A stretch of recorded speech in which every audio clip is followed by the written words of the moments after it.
नमस्कार, आप देख रहे हैं मिरर मीडिया और मैं हूं आपके साथ प्रिया पांडे।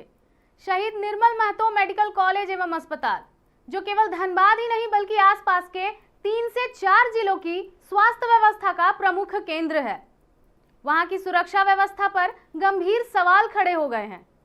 हमारी टीम ने एक स्टिंग ऑपरेशन के जरिए रात के 12 बजे अस्पताल परिसर का जायजा लिया और जो सामने आया वो न केवल चौंकाने वाला है बल्कि प्रशासनिक लापरवाही की एक जीवंत तस्वीर भी पेश कर रहा है। मरीज के परिजन भय के माहौल में हैं और सुरक्षा व्यवस्था पर किस तरह के सवाल खड़े कर रहे हैं, देखिए एसएनएमएमसीएच की सुरक्षा पर यह खास रिपोर्ट। तो सर मेरा भाई भर्ती है। अरे करीब 4-5 दिन हो गए भर्ती। जी तो अब 12:30 बजे आपने क्या करा? 12:30 में सर घूम रहे, देख रहे कि आदमी आते जाते हैं, गाड़ी अपना लॉक करके रखे है, तो गाड़ी चेकिन उकिन ताला वाला लगा रहे थे।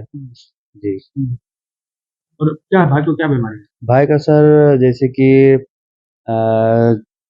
ब्लड में थोड़ा प्रॉब्लम आया है और निमोनिया फलेरिया ये सब बताया है थोड़ा। अच्छा, यहाँ सिक्योरिटी व्यवस्था नहीं सर, सिक्योरिटी तो कोई है ही नहीं अभी। कम से कम हम 4-5 दिन से यहाँ पर सिक्योरिटी तो कुछ देखबे नहीं किए। 4 बजे 5 बजे तक हम जगते हैं यहाँ पे रात भर ना? रात भर। जी खाली ये मैंने थोड़ा आपको विश्वास नहीं है यहाँ की सिक्योरिटी व्यवस्था पर? नहीं सर, विश्वास तो नहीं थे। हाल फिलहाल में अभी गाड़ी चोरी हुआ है यहाँ पे, हाँ। तो अपना गाड़ी को देखने के लिए मरीज है यहाँ पर, तो फिर गाड़ी अगर यदि छोड़ देंगे तो फिर मेरा गाड़ी चोरी होगा तो कौन रिस्क लेंगे? अपने बाहर से कोई भी आ सकता है? कोई भी आ सकता है। जी साथ में सर। ना? जी सर। मेरा 4-5 दिन हो गए। कौन करते हैं? मेरा पापा एडमिट है। क्या हुआ उनको? उनका थोड़ा शुगर का प्रॉब्लम है, किडनी का प्रॉब्लम है। कहाँ के रहने वाले आप? छोटा मुन्ना के रहने वाले हैं। छोटे अमून। तो कैसा लगा यहाँ का सिक्योरिटी व्यवस्था कुछ? हाँ, सिक्योरिटी व्यवस्था कुछ दिख ही नहीं रहा है। आप भी देख रहे हैं। 2 बजे 3 बजे अभी रात में रहते हैं, मतलब खुद निकल के देखना पड़ता है। बाइक ये ऐसे पड़ा हुआ रहता है, देख लीजिए बाइक में खुद से अब हम लोग ताला वगैरह मार के रखते हैं। तो इतना माहौल ऐसा है कि इतना एरिया, ऐसा एरिया में मैंने कोई भी बाइक रात में 12 बजे 1 बजे आप जाना है तो कोई रोक नहीं है आपको? कोई रोकता नहीं है कि कौन है नहीं है? नहीं कोई नहीं रोकता है। कोई नहीं। कुछ दिखेगा तब ना, कोई नहीं रोकता है। क्या मांग क्या करते हैं आप प्रशासन से? प्रशासन से वही मांग, सिक्योरिटी वगैरह कुछ रहेगा तब ना। जैसे कि बाइक पड़ा हुआ रहता है, हम लोग पेशेंट को देखें कि बाइक को नजर बताइए। बाइक में चेन लगा है। हाँ चल फिर पेशेंट को भी डर है कहीं निकले हाँ अगर डर कोई गार्ड नहीं, कोई रात में कुछ भी हम धनखर से आए हुए हैं। कौन है भर्ती आपके यहाँ? मेरी माँ भर्ती है। क्या हुआ उनको? उनका थोड़ा सा बीपी हाई हो गया था और बीपी हाई होने के कारण चक्कर आने लगा, गिर गया था गर्मी के कारण। उठा पुठा के हम लोग हॉस्पिटल में एडमिट किए। अच्छा, इलाज कैसा हो रहा है? इलाज मोटा मोटी हो रहा है। अब के बारे में क्या कहना है? देखिए, सिक्योरिटी व्यवस्था के जहाँ बारे में हम बोलना चाहते हैं कि सिक्योरिटी व्यवस्था जैसा मतलब हम लोग मन में विचार सोच के आते हैं कि भाई यहाँ की सिक्योरिटी व्यवस्था टाइट होना चाहिए, उस टाइप का नहीं। क्या कमियां लगा? बस सिर्फ कमी यही है कि सिर्फ सुबह में और शाम में एक बार गार्ड उड़ आता है और मैंने सिर्फ पेशेंट लोग को मैंने जैसे पेशेंट के साथ भी जो आया सबको निकाल बाहर कर दिया, भैया बाहर निकलिए, हमको सुई देना है, ये देना वो सफाई करना है। रात में जांच नहीं करता है क्या? कौन है नहीं है आप? रात में तो आते हैं तो कोई तो कहीं तो पैसा जांच तो नहीं हो रही है यहाँ। कुछ नहीं, कहीं भी जा रहे कोई रोक टोक नहीं है? ऐसा तो कोई रोक टोक नहीं है। और मान लीजिए कोई अगर हम रोड पे जा रहे हैं तो कोई अगर कोई सिक्योरिटी या कोई थाना पुलिस वाला अगर रोक दिया तो उसको हम लोग सवाल जवाब कर देते हैं कि भाई हमारा हॉस्पिटल के अंदर या हाँ हॉस्पिटल के कंपाउंड के अंदर में जो मेन गेट पे जो पुलिस रहती है, जो गार्ड यहाँ रहती पर है। गार्ड रहता है कि नहीं? यहाँ पर आपका पेशेंट है या आसपास? यहाँ पर तो हम 5 दिन से अपने माँ को रखे हुए हैं, तो अभी फिलहाल तो 5 दिन से हम गार्ड को तो नहीं देखे हुए हैं, और अगर गार्ड होगा भी तो फिर मेरी जानकारी में नहीं है। क्या मांग करते हैं प्रशासन से?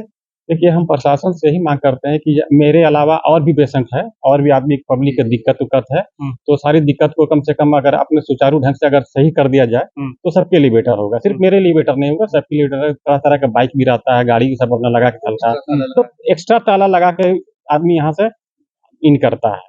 और सब आदमी, मेन बात है कि हम लोग अपना पेशेंट के प्रति अपना मतलब कि व्यस्त रहते हैं, पेशेंट को देखना है। हम देख रहे हैं कि हॉस्पिटल के अंदर काफी कुत्ते भी नजर आ रहे हैं, तो देखिए हॉस्पिटल के अंदर मान लीजिए जानवर है तो जहाँ तहाँ से भाग के आ जाता है। घुस जा रहे हैं आपको? अब देखिए वार्ड में भी घुस जा रहा है। मैंने अभी भी कुछ देर पहले हम शाम को देखे तो मैंने वार्ड में घुस गया था 2-4 कुत्ता। अब वो जानवर है कैसे घुस गया, अब उसमें तो गार्ड अगर नहीं देख रहा है, नहीं भगा रहा है, तो ये चीज तो मतलब प्रशासनिक तौर पर गलत है। इसको मतलब क्या नाम बताया? मेरा नाम पप्पू कुमार हुआ। जहां एक तरफ राज्य सरकार स्वास्थ्य व्यवस्था को बेहतर बनाने के दावे करती है, वहीं एसएनएमएमसीएच जैसे बड़े संस्थान में रात के समय सुरक्षा के नाम पर सिर्फ आवारा कुत्ते गश्त करते नजर आ जाते हैं। ना कोई गार्ड है, ना कोई निगरानी, बस कुत्ते ही कुत्ते जो परिसर में घूमते नजर आए और मानो उन्हें ही अस्पताल की सुरक्षा की जिम्मेदारी सौंप दी गई हो। देखा जाए तो कुत्तों को सबसे वफादार जानवर माना जाता है और इस ऑपरेशन के दौरान यह आपको भी दिखाई दे रहा होगा कि यह कुत्ते जिला प्रशासन और नगर निगम के लिए कितनी वफादारी निभा रहे हैं। और तो और यह कुत्ते जिला प्रशासन और नगर निगम के आपसी समन्वय से अस्पताल में सुरक्षा व्यवस्था को आप भली भांति देख पा रहे होंगे। सिर्फ अस्पताल ही नहीं, एसएनएमएमसीएच के गर्ल्स हॉस्टल की सुरक्षा व्यवस्था भी सवालों के घेरे में है। हमारी टीम जब हॉस्टल परिसर के आसपास पहुंची तो वहां भी सुरक्षा के नाम पर कोई व्यवस्था मौजूद नहीं थी।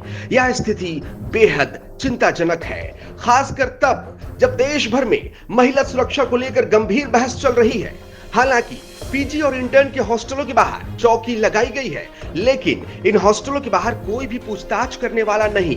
कोई भी अज्ञात शख्स आकर हॉस्टल के अंदर किसी भी घटना को अंजाम दे सकता है। सिर्फ इतना ही नहीं, यहाँ पर लगे सीसीटीवी कैमरे की निगरानी कौन कर रहा है, यह भी स्पष्ट नहीं है। क्या यह सीसीटीवी कैमरे काम कर रहे हैं या नहीं, यह भी देखने वाला भी कोई नहीं। ऐसे में सुरक्षा के लिए किस पर भरोसा किया जाए।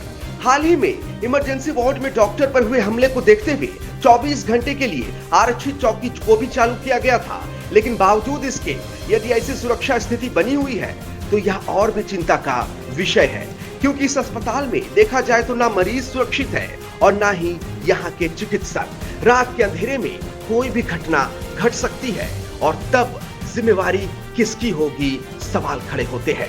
शुरुआत में अस्पताल को 500 बेड की मंजूरी मिली थी, लेकिन 3 जिलों के मरीज की संख्या को देखते हुए 70 अतिरिक्त बेड जोड़े गए। यानी वर्तमान में 570 बेड के अस्पताल में सुरक्षा का स्तर बेहद निचले पायदान पर है। 2024 में हुए सुरक्षा ऑडिट के दौरान 100 से ज्यादा जवान होने की बात अपनी रिपोर्ट में बताई, यानी इतने होमगार्ड के जवान होने चाहिए, लेकिन स्थिति उलट है। देखा जाए तो प्रवेश के लिए यहाँ 6 दरवाजे हैं, लेकिन इन 6 दरवाजों पर सुरक्षा के नाम पर कोई नहीं है। हाल ही में सुपर स्पेशलिटी विंग के लिए 10 होमगार्ड की नियुक्ति की गई, जो जीएनएम हॉस्टल को सुरक्षा प्रदान कर रहे हैं, लेकिन इतने बड़े परिसर और हजारों मरीजों के लिए 10 जवान नाकाफी है। सवाल उठता है कि क्या प्रशासन किसी बड़े हादसे का इंतजार कर रहा है।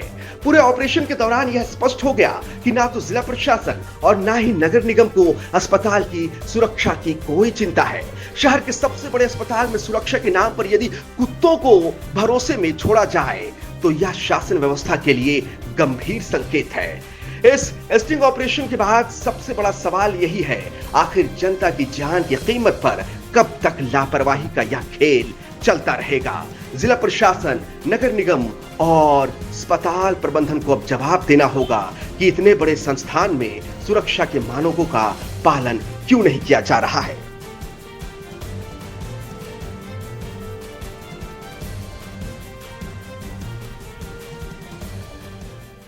वहीं गार्ड के संबंध में जब होम गार्ड के इंचार्ज दीपक कुमार से बात की गई तो उन्होंने बताया कि कुल 20 गार्ड की ड्यूटी है, जिनमें 4 महिला और 14 पुरुष भी हैं। गार्ड की कमी तो है और अधिक गार्ड होने चाहिए।